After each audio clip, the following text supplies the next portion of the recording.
IGNOU students, welcome back to my channel mastering education today. कल आप लोगों का MPSC 008 का एग्ज़ाम है।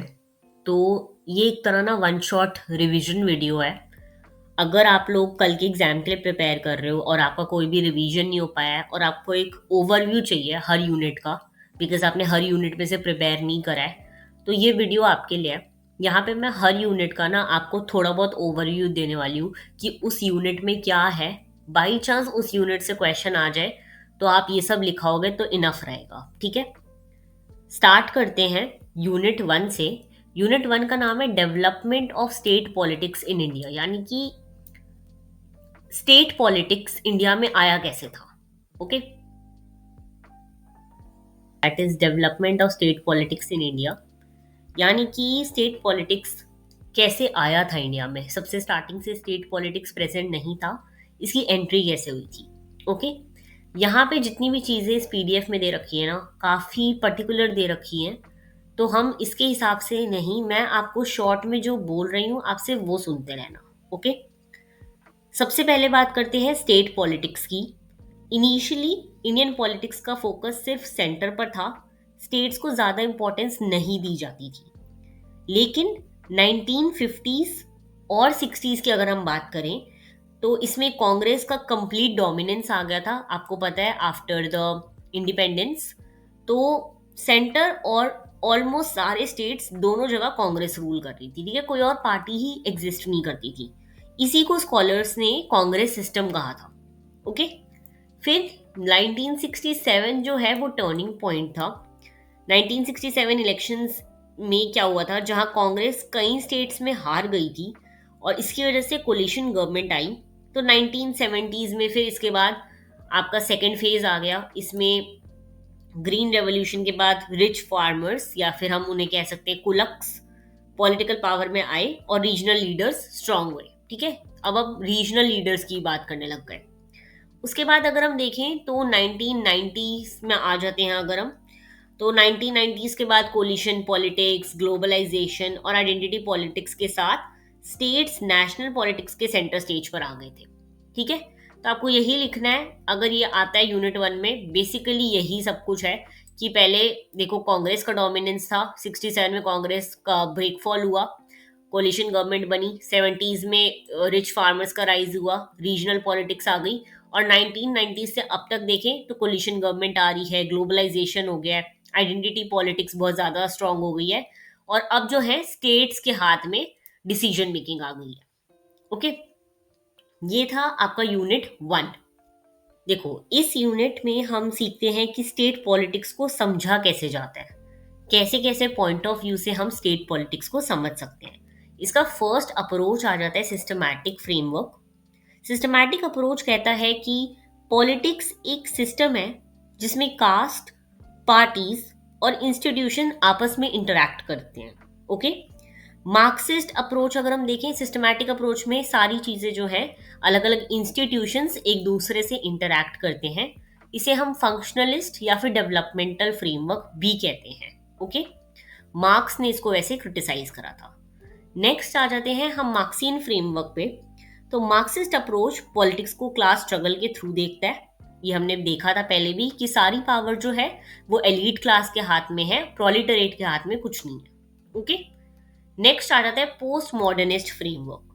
Post modern approach identities, narratives और माइक्रो पॉलिटिक्स पर फोकस करता है, यानी कि छोटी छोटी चीजों को देखता है, मूवमेंट्स वगैरह हुए, उनसे क्या क्या रिफॉर्म्स आए, इन सबको देखता है।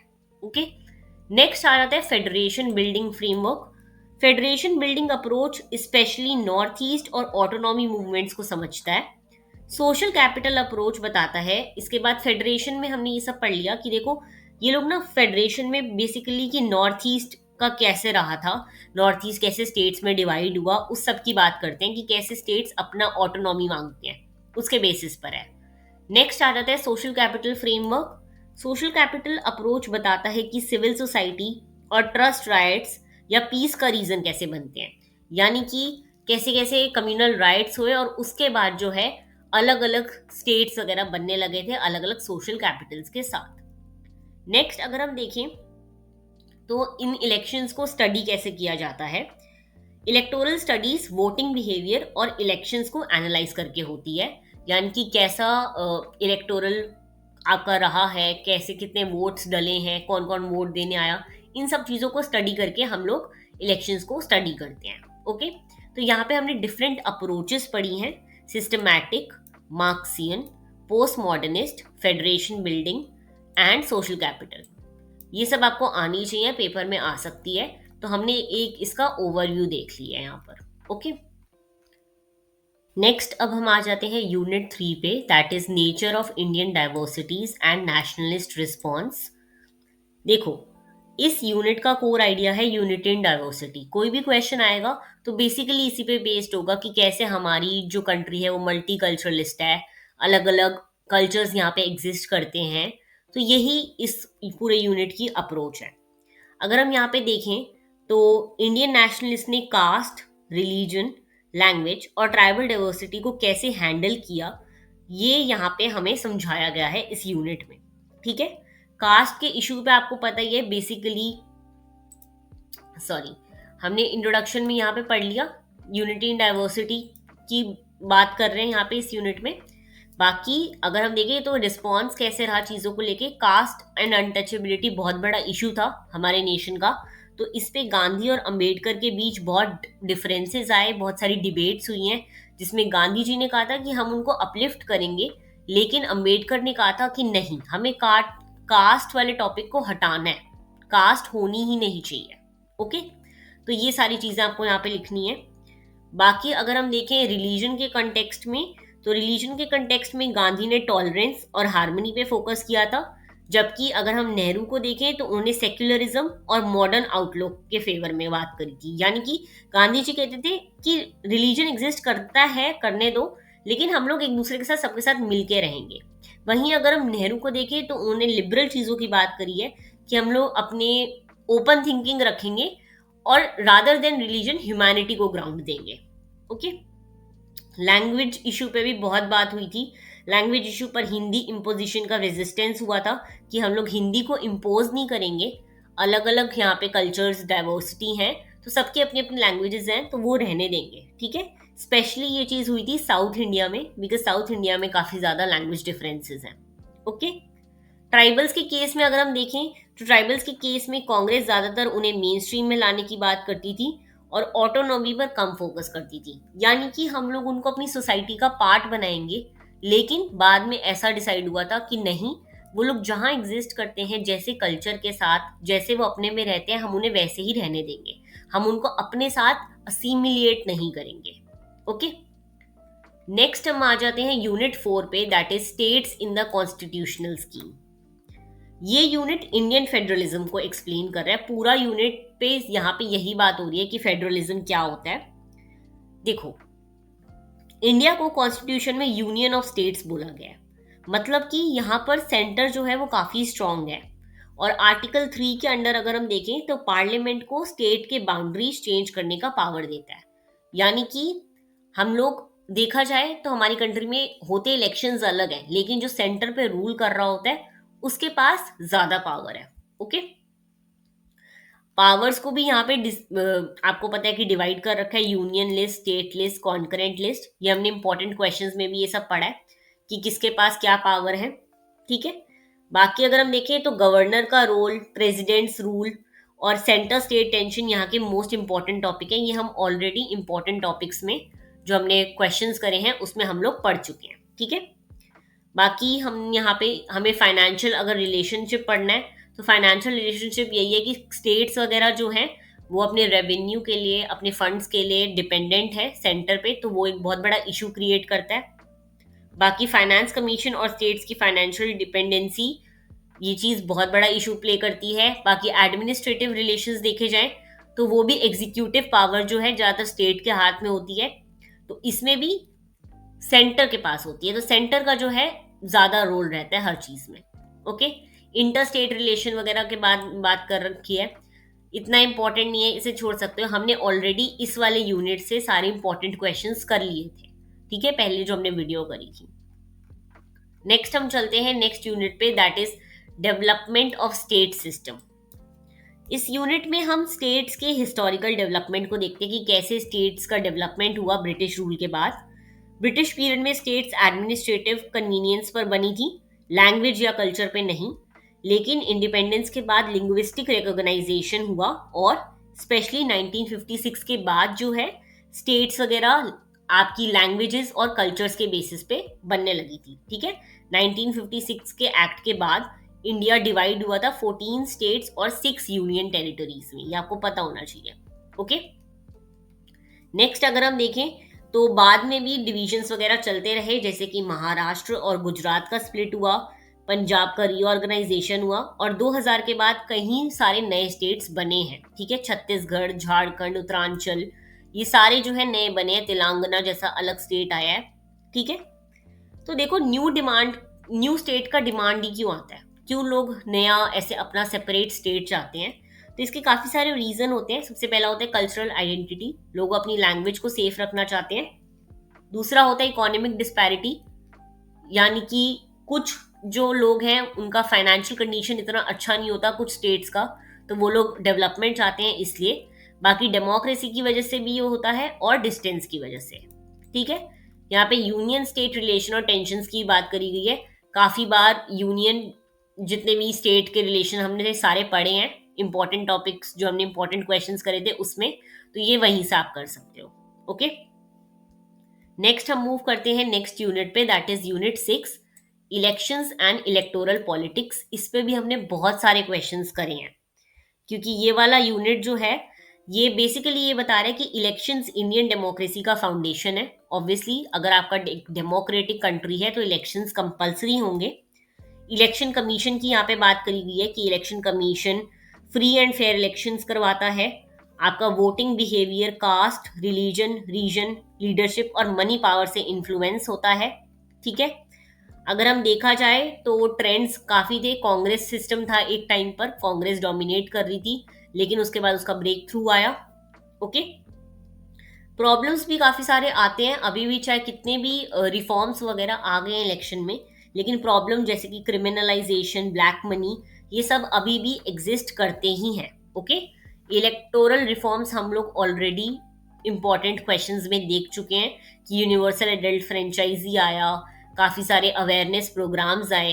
ठीक है, लेकिन इनका इम्प्लीमेंटेशन इतने अच्छे से नहीं हो पाया, इसलिए अभी भी इलेक्शंस कंडक्ट करने में इंडिया को चैलेंजेस फेस करने पड़ते हैं। ओके, तो ये आप क्विक रिकॉल के लिए ये सब पढ़ सकते हो कि कौन से आर्टिकल किससे रिलेटेड है, बिकॉज अगर आप अपने आंसर में मेंशन करके आओगे तो एक आपका अलग असर पड़ेगा एग्जामिनर पर। ओके, नेक्स्ट हम आ जाते हैं यूनिट नंबर 7 पे, that is political parties and party systems. India का पार्टी सिस्टम टाइम के साथ चेंज हुआ है काफ़ी ज़्यादा। पहले डोमिनेंट पार्टी सिस्टम हमने देखा है, कांग्रेस सिस्टम जो था, अब वो चेंज हो गया, मल्टी पार्टी सिस्टम आ गया। 1967 के बाद ये ब्रेक डाउन हुआ था, उससे पहले कांग्रेस का ही डोमिनेंस था हर जगह। 1989 के बाद हमें कोलिशन एरा दिखा था। ठीक है, उसके बाद हम देखें तो रीजनल पार्टी स्टेट में स्ट्रांग हुई और सेंटर में किंग मेकर बन गई हैं। सेंटर में मेजॉरिटी पार्टी जो होती है वही रूल कर रही होती है बेसिकली। ओके, बाकी आज डिफरेंट स्टेट्स में डिफरेंट पार्टी मॉडल्स मिलते हैं, 2 पार्टीज हैं, बाइपोलर अलायंस है, मल्टी पार्टी सिस्टम देखने को मिलता है। बेसिकली आपको जो ये की ट्रेंड्स हैं ये याद रखने हैं कि कैसे कांग्रेस का डिक्लाइन हुआ था। ठीक है, फिर राइज ऑफ बीजेपी हुआ हिंदुत्व की वजह से, आरएसएस की वजह से, और अब जो है रीजनल पार्टीज जैसे कि बीएसपी ये सब बनने लग गई हैं। ओके, 2 पार्टी सिस्टम भी होता है, कहीं कहीं ऐसे भी स्टेट्स हैं जहाँ 2 पार्टी रूल कर रही हैं। ठीक है, बाकी कोलिशन गवर्नमेंट बन गई है, हो सकता है कि सेंटर में गवर्नमेंट अलग हो और स्टेट में अलग हो। ओके, अब हम आ जाते हैं यूनिट 8 पे, that is patterns of dissent and protest movement. इस यूनिट में बेसिकली हमें dissent versus protest versus social movement, यानी कि इन तीनों में डिफरेंस समझाया गया है। डिसेंट होता है डिसअग्रीमेंट, प्रोटेस्ट होता है एक ऐसा एक्शन हम करते हैं बिकॉज हम लोग किसी चीज का डिसअप्रूव कर रहे होते हैं, और सोशल मूवमेंट बेसिकली एक ऐसा प्रोटेस्ट होता है जो ऑर्गेनाइज्ड होता है, जिनका एक स्पेसिफिक गोल होता है।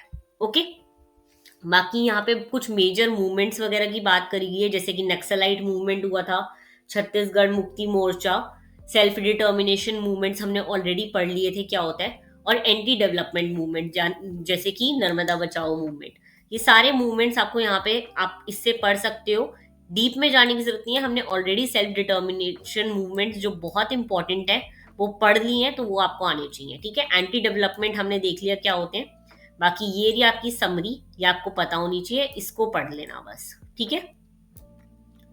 नेक्स्ट अब हम आते हैं यूनिट नंबर 9 पे। यूनिट 9 यहाँ पे नहीं दे रखा, ओके, यूनिट 9 मेरे से शायद मिस हो गया। इसके थीम जनरली मूवमेंट्स पे बेस्ड है, ठीक है। ये यूनिट 8 के साथ मिक्स मर्ज्ड है, तो आप उससे ही पढ़ सकते हो। बाकी अब हम देखते हैं unit 10, that is agrarian transformation and land reforms. इस यूनिट में बेसिकली लैंड रिफॉर्म्स और ग्रीन रेवोल्यूशन डिस्कस हो रहे हैं कि जमींदारी अबॉलिशन हुआ था, टेनेंसी रिफॉर्म्स, लैंड सीलिंग, ये सब अर्ली फेज में यूज होते थे, फिर इनका अबॉलिशन हुआ, ग्रीन रेवोल्यूशन कैसे आया, ठीक है, और ग्रीन रेवोल्यूशन के बाद क्या क्या रिफॉर्म्स वगैरह आए थे, क्या क्या चेंजेस हुए थे, उसकी बात करी गई है। इस प्रोसेस से कुलक्स, कुलक्स यानी कि रिच फार्मर्स का कैसे राइज हुआ, जबकि लैंडलेस लेबर ज्यादा बेनिफिट नहीं ले पाए थे। तो ग्रीन रेवोल्यूशन के बाद बेसिकली जो है, जो रिच फार्मर्स थे उनको बेनिफिट हुआ था, जो पुअर थे उनको इतना नहीं हुआ था, उनको अभी भी एक्सप्लॉइट करा जाता है, ओके। बाकी इसमें आपको भूदान एंड ग्रामदान मूवमेंट्स पता होने चाहिए, थोड़े से इंपॉर्टेंट है, तो इन्हें जरूर देख के जाना। नेक्स्ट आ जाते हैं हम यूनिट 11 पे, that is industry and labour. इसमें भी हमने ऑलरेडी क्वेश्चंस करे हैं। तो इस यूनिट में बेसिकली ये बात करी गई कि 1956 का एक इंडस्ट्रियल पॉलिसी आया था, उसके बाद स्टेट्स ने ज्यादातर इंडस्ट्रीज को प्रमोट करना स्टार्ट कर दिया था, जिसकी वजह से देखा जाए तो रिच क्लास जो थी, एलीट क्लास जो थी, उसको बेनिफिट हुआ था रादर देन पुअर क्लास या फिर लेबर क्लास, ठीक है। फिर 1991 के बाद हमारे काफी सारे इकोनॉमिक रिफॉर्म्स आए थे, जैसे एलपीजी वगैरह। एलपीजी, लिबरलाइजेशन, प्राइवेटाइजेशन, ग्लोबलाइजेशन, ये तीनों आपको पता होने चाहिए इसमें डिफरेंस क्या होता है। इनके बाद भी जो है ज्यादातर बेनिफिट एलीट क्लास को ही हुआ था, इंडस्ट्री बेस्ड क्लास को हुआ था, और कॉर्पोरेट इन्फ्लुएंस ज्यादा बढ़ गया था इसके बाद, ठीक है। लिबरलाइजेशन के आने की वजह से स्टेट्स वगैरह एफडीआई जो है वो अट्रैक्ट करने लगे थे, यानी कि अब वो लोग इतना ज्यादा सेंटर पे डिपेंडेंट नहीं थे, वो लोग अपने फंड्स वगैरह के लिए बाहर की कंट्री से भी अप्रोच कर सकते थे। बाकी अगर हम लेबर इश्यूज देखें तो लेबर सेक्टर में अनऑर्गेनाइज्ड वर्कर सबसे ज्यादा हैं, और प्राइवेटाइजेशन के बाद ये हुआ कि वो लोग जॉबलेस हो गए और उनको इनसिक्योरिटी और ज्यादा हो गई, ओके। तो ये हो गया आपका एमपीएससी 008 का पूरा रिवीजन। जितने भी इम्पोर्टेंट यूनिट्स थे और जितने भी इम्पोर्टेंट चीज़ें थी वो मैंने यहाँ पे सारी बता दी हैं। अगर आपको ये पीडीएफ चाहिए हो तो नीचे कमेंट कर देना पीडीएफ, और मैं आपको इसका लिंक भेज दूंगी। All the very best for your exam tomorrow. मिलते हैं नेक्स्ट वीडियो में।